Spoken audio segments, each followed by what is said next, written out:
This is the story of a completely sane madman. This is the story of a standoff between not just two countries, but the world's superpowers. This is a story of how the most powerful force on Earth could send the whole world into chaos. This is the story of North Korea.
Unfortunately, people don't know as much as they should.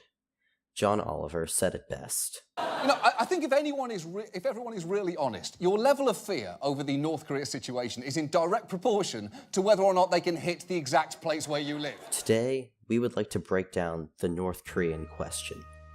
How do we deal with North Korea? Point 1. How countries interact. Countries work together, willingly or unwillingly. But this is a globalized world. Politics has become like a spider's web, threads connecting one country to another. If one trembles, they all do. Countries can interact through reciprocity. Big word, but it means the practice of exchanging things with others for mutual benefit, especially privileges granted by one country or organization to another. Cooperation, working together, diplomacy. This is reciprocity. Countries can work together until they don't. This can devolve into negative reciprocity, otherwise known as punishments or sanctions.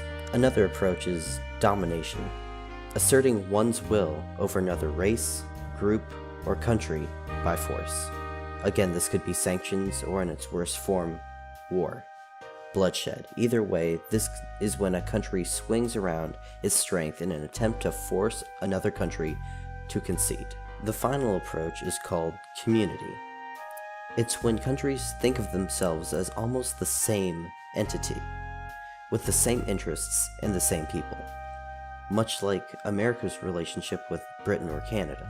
These are the three choices countries have when working together. Point 2.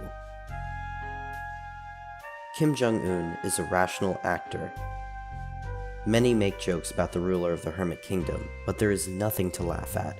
He's very secretive. We don't even know his birthday. Just that it is probably somewhere from 1982 to 1984.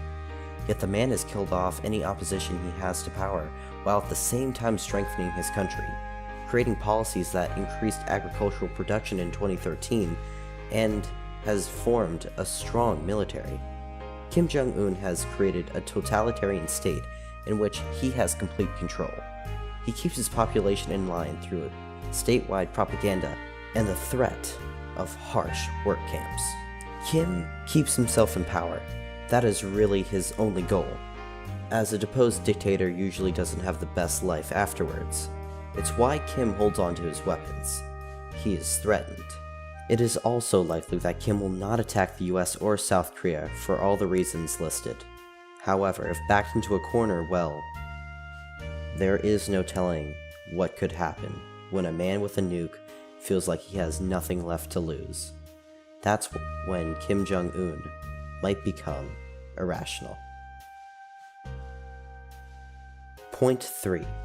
The question of peace.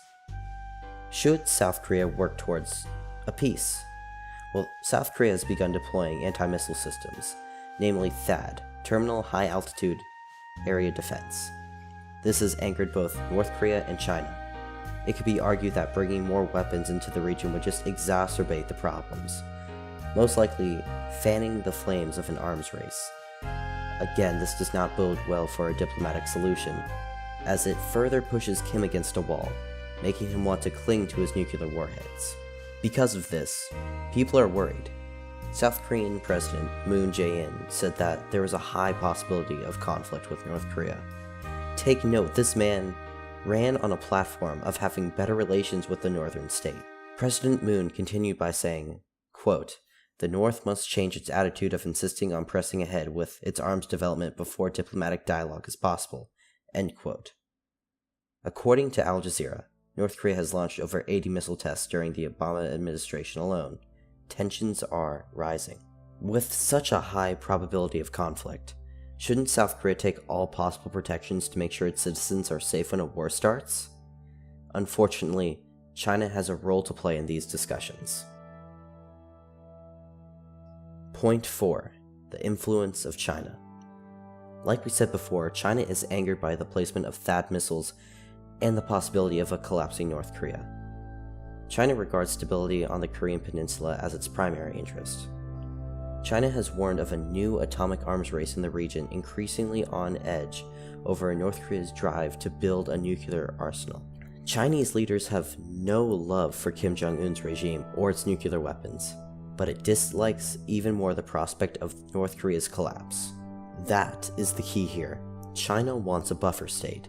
They don't want a USA proxy like South Korea, who is already filled to the brim with American troops, at their border. It is a threat to their national security. It is our bet that the United States would react in a similar way if, say, Canada was housing Russian anti-aircraft arrays that would block it from reaching Alaska. It's really the exact same scenario. China wants access to the South China Sea. They can't do that if the US blocks them. This is why they have North Korea, a guard dog that helps keep them safe, even though the Chinese don't like the politics of Kim Jong-Un. So recently, China has imposed sanctions on South Korea. Point 5. Delicate economics. This issue might not be solved through war or bargaining, but trade and sanctions. China feels threatened, which is why it has imposed heavy sanctions on South Korea.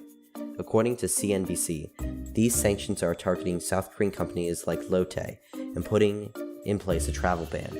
A staggering 70% less tourists have entered South Korea recently.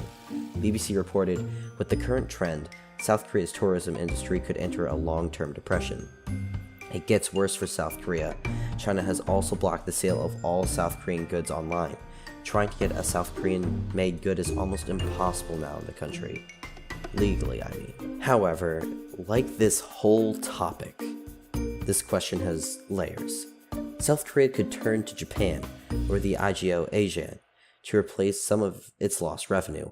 If this occurs, China might be weakened in the region as the new South Korean trading partners would gain power.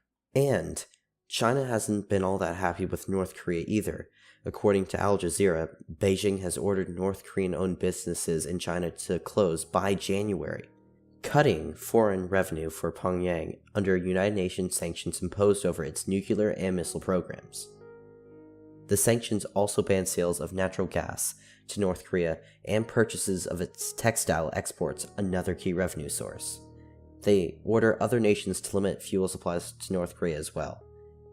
North Korea could lose up to $800 million a year from textile exports and another $500 million a year from its overseas workers. With an economy estimated to have only $3 billion in GDP, this possible $1.3 billion loss could cripple the country. Let us reiterate, China has no love for North Korea other than it keeps their border safe. The reason China is imposing these sanctions is the THAAD missile systems in South Korea. Its radar has a range of over 1,000 miles, and it is staring into the heart of China, putting China at a need to secure its privacy.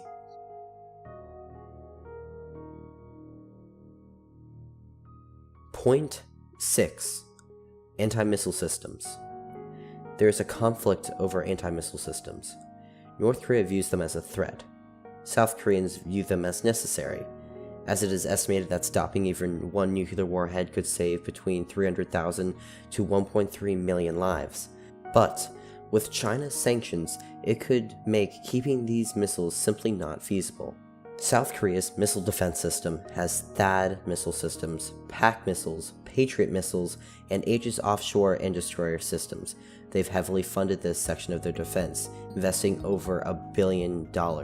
There is an estimated 90 to 95% protection rate from a missile attack with this multi-tiered system. However, deployment may be the problem. The range of these missiles is far less than their radar, the longest range at only 200 miles.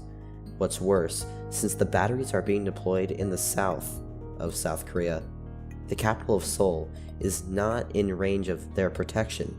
25 million people are exposed. Solutions.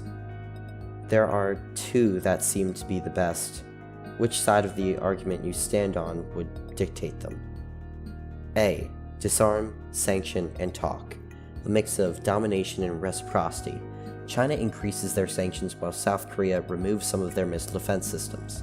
North and South Korea are then brought to the negotiation table, where the North gets pretty much whatever they ask for, except anything that could help fuel a war effort.